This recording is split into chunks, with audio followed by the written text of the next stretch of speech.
Further debate? I recognize the Minister of Education. Thank you very much, Mr. Speaker. I want to thank the member opposite for the opportunity to respond and provide a substantive update to this House on the progress we are making to support students. I want to just start off with a differentiating perspective on the philosophy by which we measure success in this Parliament. For New Democrats and for Liberals, the measurement of success singularly depends on the dollars expended to the ministry. But for real people, as the member opposite encouraged me to dialogue with, the measurement of success is actually benchmarked against outcomes that those investments deliver. And I want to speak about the achievements we are making in this province, notwithstanding significant increase of dollars, significant increase of funding, but there's also been non-monetary improvements that lead to better outcomes. And the member opposite, in her own judgment and experience as a former trustee, will know that the single driving indicator of improvement on student achievement in the classroom is the quality of the teacher. And thus is the thesis for today's rebuttal to the opposition, that it requires courage to stand up for what's right, even if it's difficult. And case study number one, where the opposition has failed this test for families and parents who we represent, when the question was posed of who hires educators in the province, was it a recommendation of the NDP to stand up for merit and qualification and experience? Not at all. They were the chief champions and cheerleaders of Kathleen Wynne's policy to revert hiring in Ontario exclusively to union seniority, because the members opposite would never even contemplate a moment in their time where they're on an opposite perspective with their teacher unions, federations. They are the chief advocates for them in this place. And when they had the opportunity to stand up for merit-based hiring, because progressive conservatives believe, if you could believe it, colleagues, the best teacher should get the job in this province, not the person who's been in their union for the longest. It is illogical for you to be heckling me on this principle, because the parents watching, to the member of the opposition, she just mentioned retired teachers, which is the next example I want to cite, because they talk about absenteeism in this House. And, Mr. Speaker, it's not lost on me. The House will come to order.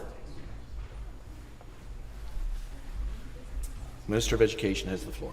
And the member, the Leader of the Opposition, was most helpful in reminding me about her intervention just minutes ago on the concept of not having a qualified teacher in the front of their class. And yet, Speaker, when the trustee associations for whom the member opposite claims to be in contact with often, and all their members, all their former trustees, well, did you not get the memo when the School Board Associations of Ontario, the Principals Association of Ontario, wrote a joint letter with the Government of Ontario urging the Teachers Federation, aka the unions, to accept the recommendation to allow expert retired educators to work in class? But again, the members opposite couldn't bring it, they couldn't get themselves to the position of standing up for what's right, because they'd rather, in this instance, case study number 2, of advancing a pension entitlement over a qualified educator. Who are you standing up for? Honestly, who do you speak for? On qualified educators, you stand with the union instead of standing up for qualified educators. On retired educators, to make sure there's an actual certified member in front of children, you don't stand up for kids. You do not stand up for parents. You stand with unions instead of standing up for common sense. And that is case study number 2. I want to speak about the measurement of success. I want to speak about how we actually deliver results for children. It starts, of course, with ensuring that we increase the funding. There's no doubt a 22% increase in funding since 2017 under the former Liberals. That is a proof positive of our investment. The member opposite speaks about staffing, and yet this is not the position of the minister. It's not something subject to debate. Ask school board associations the very same thing we did, who report on hiring and firing as the employer. There are 9,000 additional education workers. I mean, colleagues, we could disagree on the rate of increase. You cannot debate the fact that there are 9,000 additional education workers and 3,000 net new additional educators. Speaker, we could disagree with so much. We can't disagree that there are more people in schools delivering making a difference in our education. Order. And I know members opposite would love to bring forth a different narrative, but Speaker, these are the facts. right? We can debate Opposition will come to order. We can debate the rate of increase. We cannot debate if funding is up in this province. It is at the highest levels ever recorded in provincial history, and that is worth reminding the member opposite. Because the leader of the opposition, the member from Davenport, has systematically opposed the billions of dollars invested, the thousands of staff hired, the Bill 98. Even the Liberal Party in this legislature, to their credit, had the wisdom of supporting a higher elevation of accountability and improvement on governance of school boards. We talk about effective governance leading to better outcomes for kids. The members opposite, the only measurement of success is the billions of dollars invested, not the accountability we have to place on our school boards to improve the state of schools, to refocus on academics, to end the vexatious complaints, to stop the trustee governance beefs and get back to the business of governing and leading and improving outcomes. Mr. Speaker, I am proud that funding is up. I'm proud that staffing is up, but I'm also proud most of all because that isn't the measurement of success. Kathleen Wynne spent billions of dollars in education, but many of you are here. And you will know that the education outcomes in reading and writing and math systematically declined, notwithstanding the enhancement of funds. So we cannot measure by the dollar. We have to measure by the outcome. That's the difference between a progressive conservative and members opposite. And so let's look at the outcomes. A 577% increase in mental health funding, that is a critical investment. We added $117 million. Now, just to put that in perspective, they were spending, the Liberals, $16 to $18 million per year. We're over $115 million today because of an ironclad commitment to invest in what matters, the wellness, the success, and the health of children. Mr. Speaker, we added $659 billion to special education since 2017-18. But, Mr. Speaker, beyond the investments, because obviously you cannot persuade in the abstract for New Democrats, there's always an omnipresent need for billions of dollars. We believe there's a need for accountability, for curriculum reform, and for qualified educators to be in front of the class. So let's look at those benchmarks of success. If the members opposite were correct about their theory, that it is just catastrophic in Ontario, then why or how is it that we have increased graduation rates from 87% to 89% under our progressive conservative government? 89% from 85%, a significant achievement in the 5-year average of graduation. That is how you measure success. Are more kids graduating with skills? Are more kids getting employed in the private economy? And those are the numbers we need to emphasize. Mr. Speaker, the Ontario Secondary School Literacy Test results are up 3% from the previous year. EQAO in our math achievement, one of the big challenges we face in Ontario and the country, math achievement has trended up in both English and in French in our EQAO assessments in grades 6 and 9. In the OECD, we are number 2 in the country on reading and writing and in math, and the top 10 in science in the entire OECD, now the top 15 in math. Now, Mr. Speaker, we understand the need to constantly be reforming and improving. It's why we have updated 80% of the Ontario curriculum in the last 4 years. 80% reform. We just reform it. We now mandated future governments to benchmark, or rather to ensure the curricula we teach our kids is no longer reviewed than 5-year cycles. That provision, which would have made sure we have relevant curriculum and skills and competencies for educating young people, was opposed by the NDP.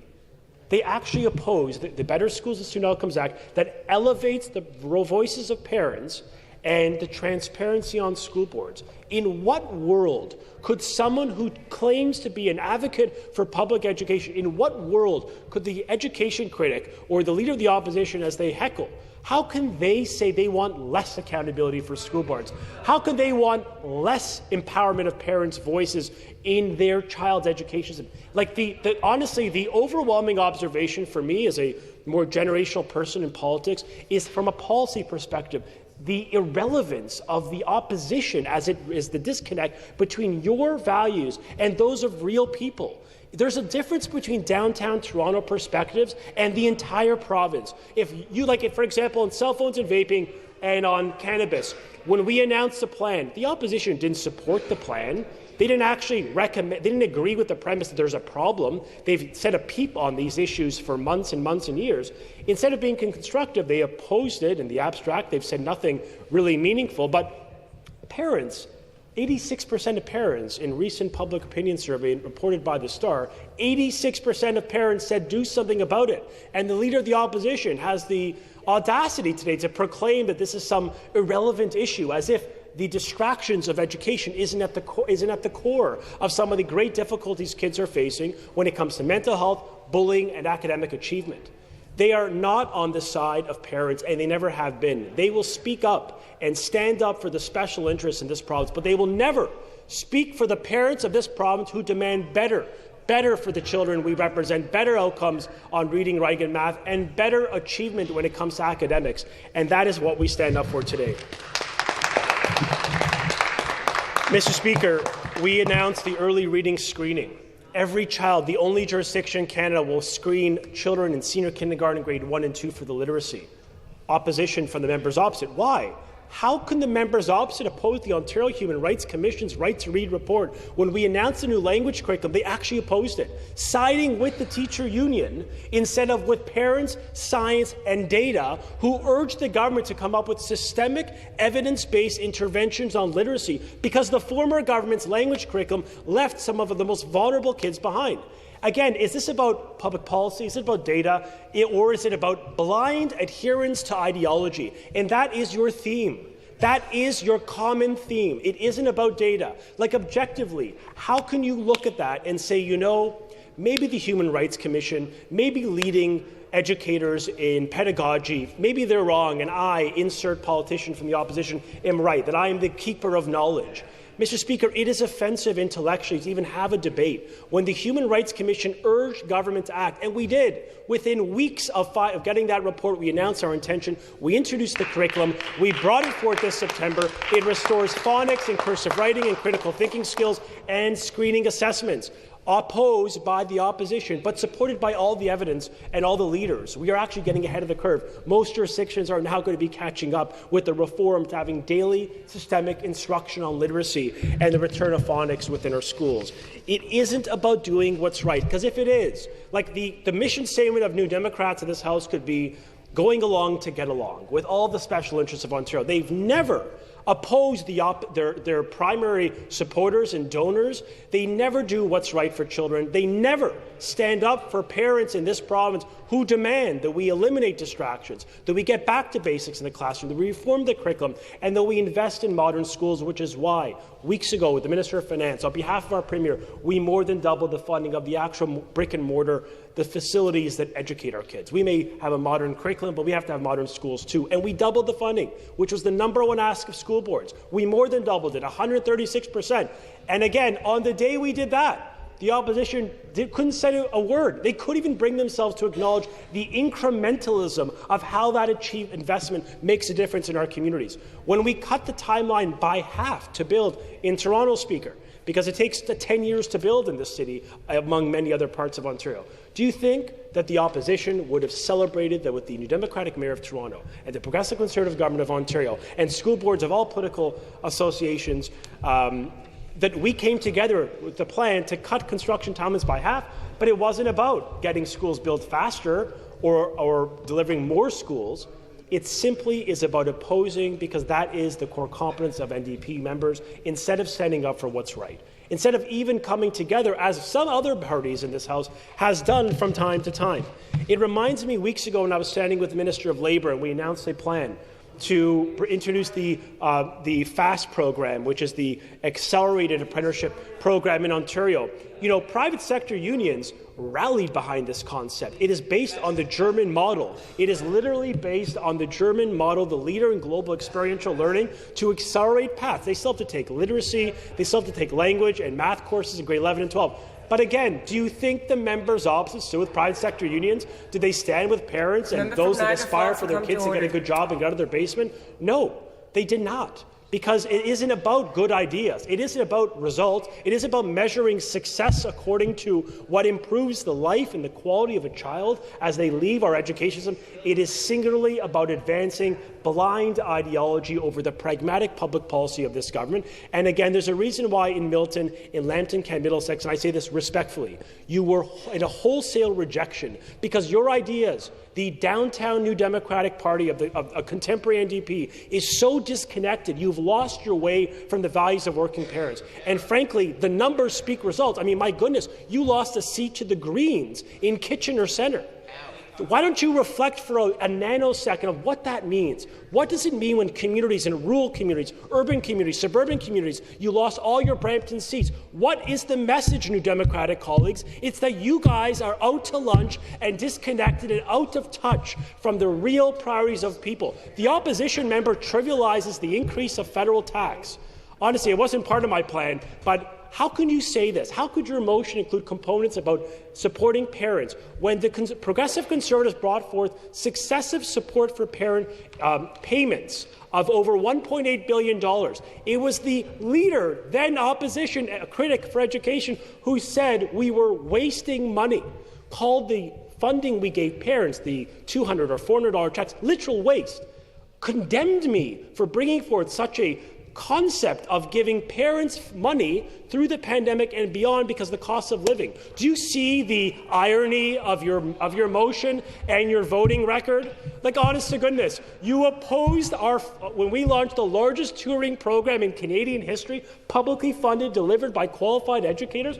What did the opposition do? You opposed that, calling it a bribe. Like, pick a lane. Your actual motion calls for support for parents. You voted against $1.8 billion of support, Speaker, systematically over multiple years. Then you are the enthusiastic champion of making it more expensive, Speaker, for the opposition, for parents to bring their kids to school because the cost of gasoline has gone up 10 cents a litre. It's gone up 30 cents a litre as recommended by the federal Liberals. And yeah, we're standing up for parents. I know that is offensive to some of you, that we actually believe it is in the interest of families and working people that we oppose higher taxes. That's exactly what we're going to do. Bring that back to the next election. Please do us all the favor and continue to champion higher taxes and the interests of teacher unions instead of the interests of children. Please do us that favor, and we'll see the results, because I think history will repeat itself as they did in Lambton, Kent, Middlesex, as they did in Milton. And I'm just going to do a confirmation on timing from our government health leader's office, and we've got a bit more time, so I'm going to keep going. Because I'm on fire, Speaker, because I'm fired up, I should say, because honestly, it's alarming. I respect the members opposite. Many of them are parents, former trustees. I believe in their heart they care about these kids. I hope they will believe the same is true for those, even if we disagree on policy. It's a fairly shocking admission from the members opposite that they somehow have the moral monopoly on advancing the interests of children, when I just spent 18 minutes in this House demonstrating the opposition, the contrary perspectives of how they vote and how they actually are delivering results for kids. Because everything we have done has been through the lens of making the system better, improving outcomes. It's sad to see that. It is sad to see that. But it's clear families would disagree with that premise in a pretty whopping way. The example in Milton, when you're not hitting double digits, is perhaps an alarming, sobering example. You got to really get outside the bubble of the downtown NDP. When we built 27,000 spaces announced this year, 100,000 additional student spaces overall, the opposition opposed it. That's not within the core education funding. It's not reflected in the GSN as it formerly was known, Speaker. But nonetheless, in our capital plan, $16 billion over 10 years, members opposite thought, no, we're going to oppose that. We think doubling the funding to build schools is not a good thing, for which they opposed it. It's just shocking, because most parents, the ones we speak to, want us to build schools and build them faster, which is exactly what our government has done. I mean, I was with the member from Etobicoke Lakeshore on Friday, the member from Eglinton Lawrence on Friday, literally in one day, both TDSB and Toronto Catholic schools, one each. We announced a brand new school, the Etobicoke City Centre School Lakeshore, that was announced by the member from Etobicoke Lakeshore. $30 million of investment at a historic achievement, not her first school. And in the honourable member from Eglinton Lawrence, we announced funding and the completion of the Dante Alighieri School that was opposed by the former Liberals, that we actually funded and is now getting done. This is all in 1 day of work. And the members opposite should wake up and listen to the voices of real people, not to that poll that was done on cell phones and vaping, where they sampled the 14% who oppose it. Like, that's what they do. They're obsessing with the absolute minority instead of the overwhelming majority that agree with the government on the actions, the interventions, and the investments and reforms we have brought forth. The case study of our actions on capital, how we've changed the culture. We've never had more joint use project submissions ever in Ontario history. We have 81% of our schools today, massive increase, that are now being built using standardized designs. That didn't happen by coincidence because school boards, as they said, and through Bill 98, they knew best. It is our job as the province to be the provincial arbiter, to make sure we have higher standardization and we actually achieve results. And we have a patchwork of systems, a devolution of power as recommended apparently by opposition members who oppose me, the goal of the minister of the province's education system to have a provincial standard on achievement. It is our right. It is the sovereign right of government to set provincial expectations on reading, writing, and math and to reorient the school system back to that basics foundation. And we did that through the passage of Bill 98, for which we strongly support, and I think overwhelmingly parents want that accountability. They want their trustees to focus on academics. And that's where we disagree as well. That is not what members opposite would want us to champion in our school system. And so we brought forth submissions to bring a provincial code of conduct to end the vexatious, ridiculous complaints that paralyze our school system with interpersonal complaints from members of all political stripes instead of focusing on academics. What, Speaker? How can that be controversial? How do the members opposite disagree with the premise of a provincial code of conduct, which was supported by the Ombudsman? Ontario's Ombudsman wanted me to go further in his public positioning, and we still didn't. We took a measured intervention that actually makes sense to support well-governed schools in English and French, Catholic and public. In the College of Teachers, we cut the time to bring forth new educators, the certification by half. How can that have been opposed by New Democrats? Like, in what world could you ask me on Monday, we need more teachers, there's too many absences that are not being filled by qualified teachers, but then on Tuesday or later in the day, vote against the very measures that would have allowed qualified teachers to be in front of the class? This is the bizarre irony that I'm commenting on today. And the thesis of my response to the New Democrats is the illogical inconsistency of the opposition, who advances singular self-interest or special interest over the interests of children. And that's what Parliament, that's what this election, the last election, was about. Governing for the people, standing up for what's right, even if it's difficult, having the audacity, the chutzpah to say to some of the big unions that back you, like, we disagree because it's not good for kids. It may be good for you. But those are words that will never be expressed from members opposite. They couldn't dream of a scenario where that is achievable. But we do that every day because it's the right thing to do, Speaker. And we don't apologize for standing up for, yes, challenging the status quo. Yes, the great agent of change, the leader of the opposition, the person who opposed transparency on school boards, she wanted it to be status quo. The person who opposed building schools in half the time because everything was hunky-dory. The person who opposed and party who opposed hiring new educators at half the speed. I mean, honestly, in 2 words, status quo is the core mission of New Democrats. We are disrupting change by demanding better and holding school boards to account. We don't apologize for that. That's what parents want us to do. That's exactly what we're going to keep doing, which is why we brought forth reforms to hire based on merit and to increase the funding and staffing. I think, Mr. Speaker, what I will finally conclude with is, over the past months, we have benefited from 2 parliamentary assistants, new members that are brought in to the ministry, the member from Burlington and the member from Markham Unionville, 2 highly skilled champions, parents, leaders. One's a former trustee, one worked in the post-secondary sector herself. These are people of principle who care deeply about kids. They care about kids. They are parents.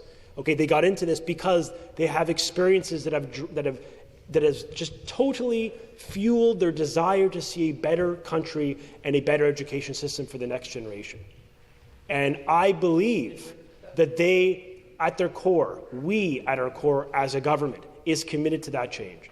And we're going to keep doing it, hopefully with, but frankly even without, the opposition, the constant opposition of the members opposite as we increase the funding, we increase the staffing, and we increase the opportunities for young people to graduate, get a job, and achieve in this country. That is our mission, and we're going to be on it irrespective of members opposite. Stand up for the special interests instead of standing up for the parents' interests of this province. Thank you so much, Mr. Speaker. Thank you. seated for the debate. Please be seated.